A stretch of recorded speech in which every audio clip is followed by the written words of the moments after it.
What's up, everybody? It's Weston back here on the Hidden Gibbon with another deck tech video. Today's deck tech is going to be starring my deck, Disappointing Sun, starring Faramir, Steward of Gondor. Named as such because we all know and love the memes about Boromir and Faramir and Lord Denethor. So let's get straight into it. This is a bracket 3 deck. It is only a bracket 3 deck because it plays one Grand Arbiter Augustin the Fourth and one tutor card War of the Last Alliance. It plays more as a bracket 2. I could easily get rid of Grand Arbiter Augustin, but I like him. I know everybody hates him, but I like it. So let's get straight into the deck. So our commander is Faramir, Steward of Gondor. Faramir has, whenever a legendary creature with mana value 4 or greater enters the battlefield under your control, you become the monarch. At the beginning of your end step, if you are the monarch, create 2 1/1 white human soldier creature tokens. He's a pretty simple Monarch Matters kind of commander, and that's going to be the primary theme of the deck, is Monarch Matters. Getting ourselves the monarch with creature spells, being able to blink those creature spells and retain the monarch, have some of our throne cards. So let's get straight into it. So creatures, we're running 30. That's a lot of creatures. Most of whom are going to trigger Faramir's ability. There are some who do not. So we'll go over the ones that don't and why we added them in. We have Pippin, Guard of the Citadel. So this is very heavily like a Lord of the Rings theme. I love Lord of the Rings. I have a lot of the cards for Lord of the Rings because of how much I love it. But it gives it has Ward 1, and he's kind of like a mom, in that he gives another creature I control protection from a card type of my choice until end of turn, which is really useful against removal and things like that. We have Prince Imrahil the Fair. Whenever you draw your second card each turn, create a 1/1 white soldier. That's there to trigger off of the draw card at end of turn from being the monarch. Archivist of Gondor makes you the monarch. Whenever your commander deals combat damage to a player, if there is no monarch, you become the monarch. And at the beginning of the monarch's end step, that player draws a card. So you get 2 off of being the monarch. And then we have our legendary creatures. All do little things, all designed mainly to give you the monarch. Oh yeah, I forgot. Boromir's in here because he's Faramir's brother, and because he's a very good card that counters free spells and also makes your things indestructible. You'll have to forgive the noise outside. I'm kind of working on my house at the current point in time. We have Alondra, Sky Dreamer. Whenever you draw your second card, create a little 2/2 Drake. Makes you become the monarch, kind of like a ghostly prison effect. A lot of these all do kind of the same thing. But the primary goal here is for them to make you the monarch. You have Displacer Kitten in here, which Displacer Kitten is a good enabler. I'm actually kind of surprised it's not like a game changer card, but we'll get there as we need. Again, all value. We have some older cards in here. I really like Detain, which is an old ability from one of the Ravnica sets. Got Asperia, a classic old card. So, a Genku.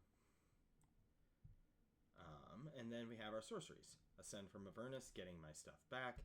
Austere Command, it's a classic. I know it's not as good as Farewell and stuff, but this deck isn't designed to be super optimal, right?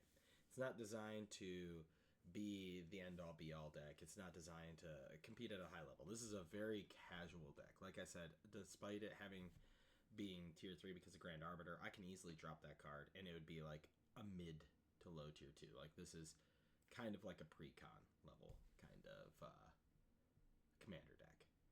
Curse of Swine, you exile creatures. For each creature exiled this way, they get a 2/2 Boar, a Ponder, and a Supreme Verdict. Instants, we have 13, Brainstorm, Cancel, Counterspell, Flare of Denial, Flare of Fortitude, Flawless Maneuvers, Lost to Legend, Negate, Path to Exile, Slip on the Ring, Strict Serenade, Swords to Plowshares, and Unbreakable Formation. All kind of utility, help protect your things via counters, making them untargetable, indestructible, and then some removal in there as well. Artifacts, we have 6. We have an Arcane Signet, a Crown of Gondor, because, you know, Lord of the Rings theme. It also can equip for cheaper if you are the Monarch. Heroes Podium, each legendary creature you control gets +1/+1 for each other legendary. This deck is running a lot of legendary creatures because it's a Monarch legendary interaction matters. We don't have a Soul Ring in this deck. I need to add one. I could drop the Talisman for Soul Ring, but that is what it is. Enchantments, we're running Court of Ardenvale, Court of Grace, Court of Antris,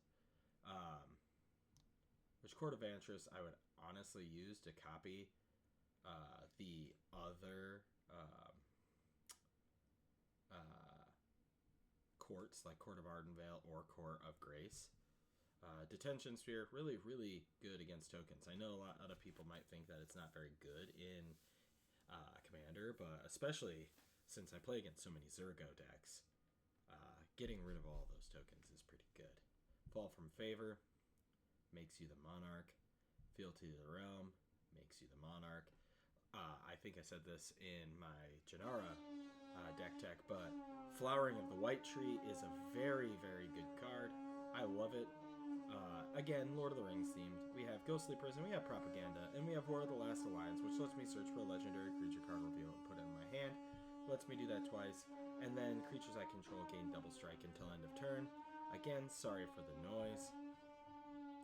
We here at Hidden Gibbon do not have the highest production value yet. Maybe someday, but not currently.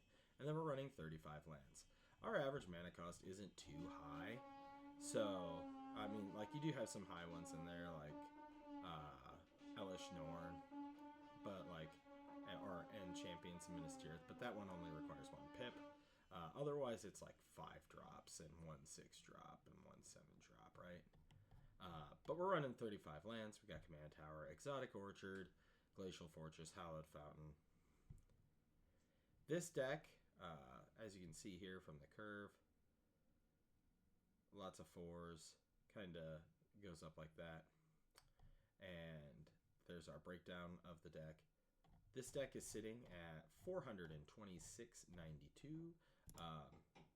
Much like with every one of my decks, I'll tell you the same thing. You can always make this cheaper, right? You don't need Elish Norn. You don't need the other Elish Norn. And you don't need Grand Arbiter Augustine. Like, those just aren't needed. You can throw in some other little 4-drop legends, and it would work just as well.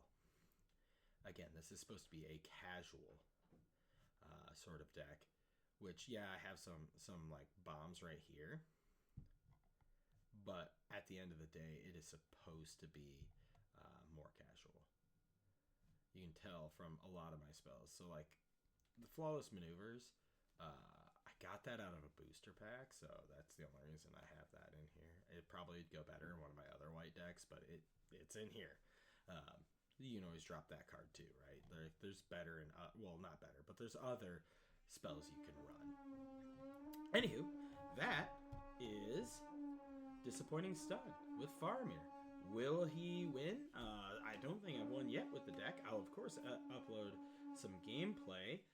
I know that Denethor thinks that Faramir would have brought a victory to the battlefield, but thank you all for watching, and I will see you all in the next Deck Tech video.